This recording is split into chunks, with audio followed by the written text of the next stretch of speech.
சோமனஅள்ளி அரசு உயர்நிலைப் பள்ளியில் துணை முதல்வர் உதயநிதி ஸ்டாலின் 48வது பிறந்த நாளை முன்னிட்டு நலத்திட்டங்கள் வழங்கும் நிகழ்வு நடைபெற்றது.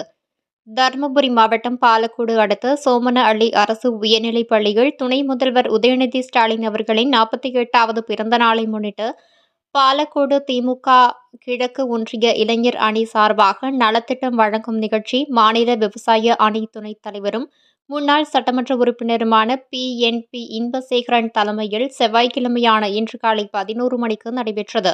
நிகழ்ச்சிக்கு திமுக கிழக்கு ஒன்றிய செயலாளர் AK கருணாநிதி, பெற்றோர் ஆசிரியர் சங்க தலைவர் ராஜா, கிளை செயலாளர் சின்னசாமி, மாவட்ட இளைஞரணி துணை அமைப்பாளர் முத்தமிழ், ஒன்றிய அவைத்தலைவர் சிவராஜ், மாவட்ட இலக்கிய அணி துணை அமைப்பாளர் சாம்பராஜ் ஆகியோர் முன்னிலை வகித்தனர்.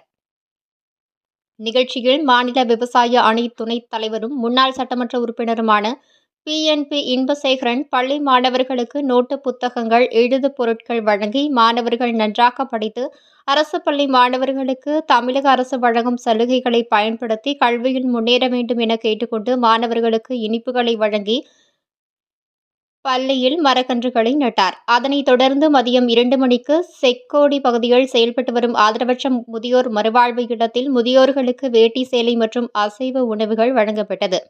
இந்த நிகழ்ச்சியில் ஒன்றிய கவுன்சிலர் முத்தப்பன், மாவட்ட பிரதிநிதி சக்திவேல், ஒன்றிய இளைஞரணி துணை அமைப்பாளர்கள் சகாதேவன், ஆசைத்தம்பி, திலீபன் குமார், சிவா, சிலம்பு, சபரி, சிவராஜ், விக்னேஷ் உள்ளிட்டோர் கலந்து கொண்டனர். நிகழ்ச்சிக்கான ஏற்பாடுகளை மாவட்ட இளைஞரணி துணை அமைப்பாளர் செல்வராஜ் செய்திருந்தார்.